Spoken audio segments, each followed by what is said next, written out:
Halo semuanya, perlu kita ketahui bahwasanya seumur hidup kita, kita selalu merasa insecure dan terus digerogoti setiap harinya oleh rasa insecure ini. Ini mengakibatkan bahwasanya kita nantinya tidak akan bisa untuk maju untuk kedepannya.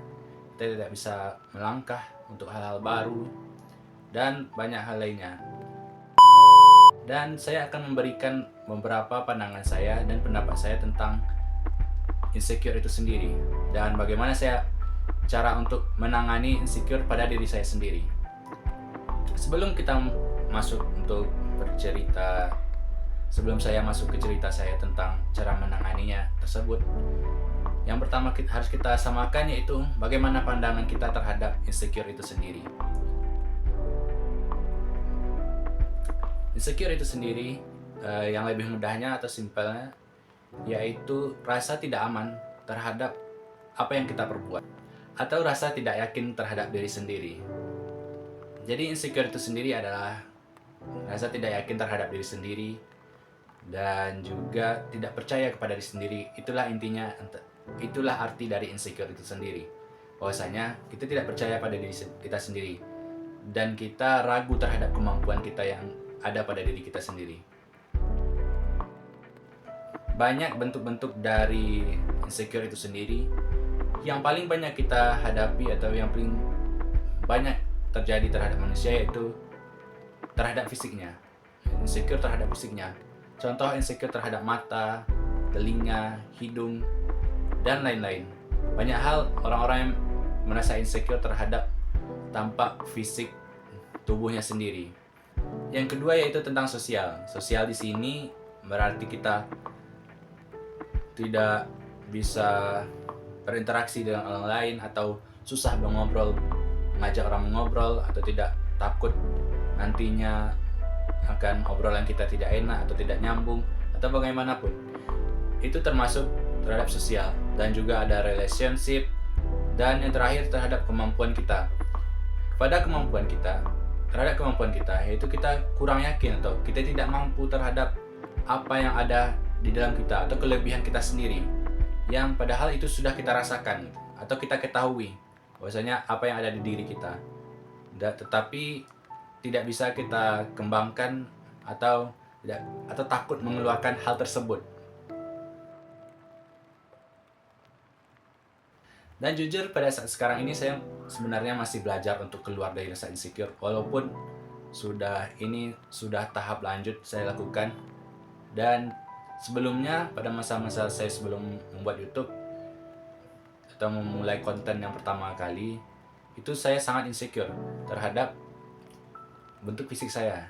Contohnya wajah yang tidak simetris atau hidung atau apapun yang saya rasa saya tidak mampu, yang saya rasa itu kurang dari saya.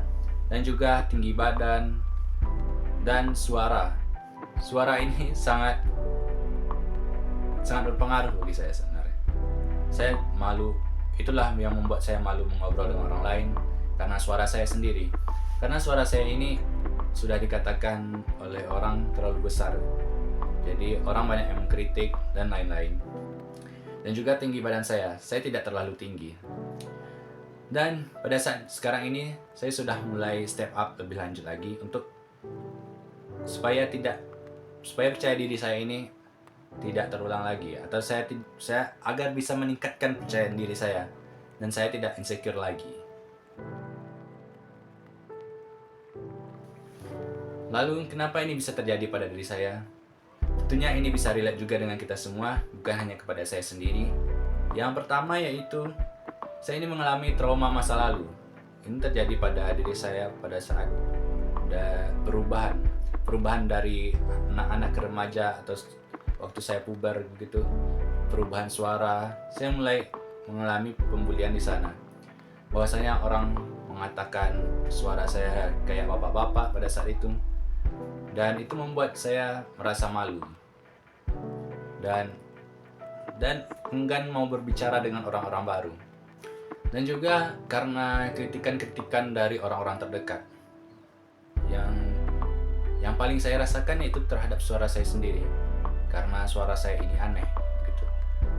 Oleh karena itu saya memberi contohnya yaitu terhadap suara saya. Karena suara saya ini yang membuat semuanya menjadi seperti ini, membuat saya tidak percaya diri, baik itu terhadap fisik, sosial, relationship, dan kemampuan saya. Ini berawal dari suara saya sendiri. Dan kritikan sangat berpengaruh sekali terhadap ini. Kritikan pada diri saya sendiri itu terhadap bagaimana suara saya. Orang keluarga saya misalnya mengatakan suara saya sudah besar, dan teman-teman terdekat saya mengatakan suara saya sudah mulai aneh gitu. Suaranya tidak sesuai nada lagi. Dan banyak yang mengatakan seperti itu. Oleh karena itu saya merasa down kembali pada saat itu. Saya merasakan bahwasanya memang suara saya seperti itu, dan saya pun mengiyakannya. Jadi di sini kritikan yang diberikan orang lain dan kita pun mengiyakannya atau menanggapinya dengan salah gitu. Selanjutnya yaitu kecemasan sosial. Saya ingin cemas di sini yaitu karena keinginan saya yang mengikuti standar-standar sosial. Saya ingin memenuhi standar-standar sosial, baik itu dari tetangga, lingkungan, dan lain-lain. Banyak hal yang menyebabkan hal itu. Dan sekarang mungkin disebut dengan standarisasi TikTok gitu, standar TikTok. Jadi ya, orang ini harus cantik, tampan, harus kaya, dan banyak lainnya. Semua itu harus gitu, disesuaikan dengan pandangan orang lain, bukan bentuk dari pandangan kita sendiri. Dan tentunya pada saat itu karena tahun 2017 itu atau 2016 sudah mulai sosial media berkembang. Jadi pada saat itu saya selalu membandingkan diri dengan orang-orang pada saat itu. Itu melihat pada bahwasanya umur 20 itu saya harus sudah punya usaha. Atau umur 17 saya sudah memulai bisnis baru. Saya sudah mulai kaya atau menghasilkan 100 juta pertama pada umur 20 gitu. Jadi saya harus menjadi miliarder. Itu kan hanyalah pandangan orang lain. Saya selalu berpandangan seperti itu, melihat dari orang lain.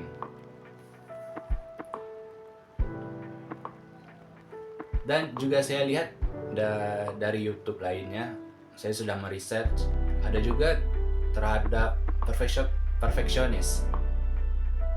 Maksudnya yaitu perfeksionis di sini kita harus melakukannya 100%. 100% bagus. Jika saya membuat konten misalnya, saya harus memastikan konten saya ini tidak ada kesalahan sama sekali. Jika terjadi kesalahan, itu juga akan membuat saya merasa malu terhadap diri saya sendiri. Dan saya tidak akan membuat kontennya lagi. Lalu, bagaimana sih caranya saya agar keluar dari rasa insekuritas ini atau security? Yang pertama yaitu saya harus menerima dan mempelajari apa kekurangan dan kelebihan saya sendiri, dan meyakini bahwasanya itu benar-benar untuk saya.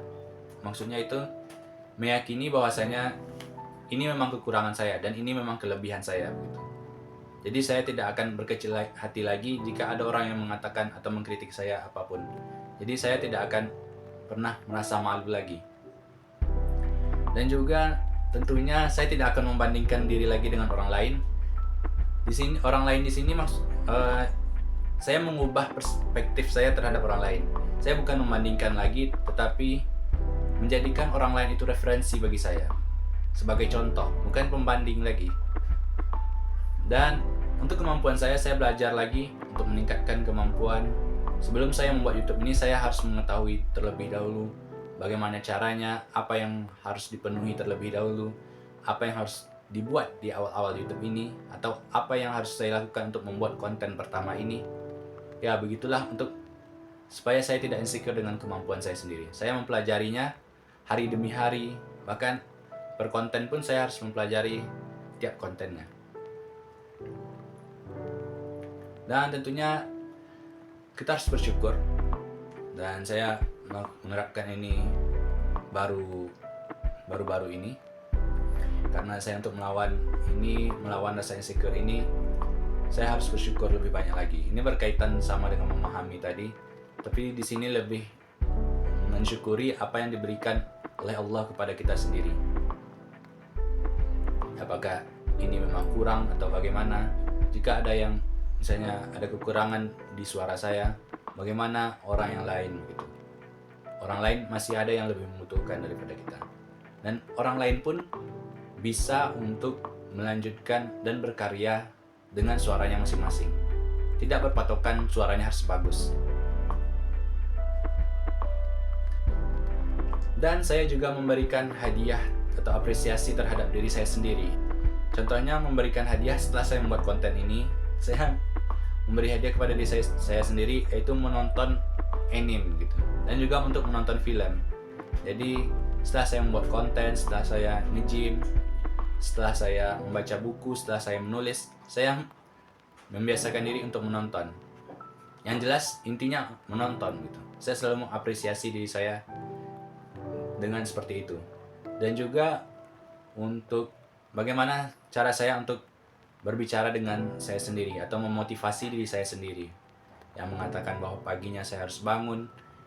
Paginya saya bangun, saya mengatakan pada diri saya sendiri, yaitu bahwasanya saya bisa, saya semangat, dan berbagai macam hal lainnya, perkataan yang lainnya. Dan berbagai macam perkataan lainnya yang bisa kita implementasikan kepada diri kita. Sebenarnya banyak lagi hal-hal yang bisa menghilangkan rasa insecure ini, tapi saya hanya membahas apa yang terdapat atau apa yang saya lakukan untuk menghilangkan atau meninggalkan rasa insecure ini. Saya memberikan contoh dan pengaplikasiannya kepada diri saya sendiri. Oleh karena itu hanya beberapa saja yang saya berikan. Dan sekian cerita-cerita dari saya yang mungkin bisa membantu kita semua untuk step up lebih lanjut atau melangkah lebih maju lagi dan mencoba hal-hal baru. Sekian, terima kasih.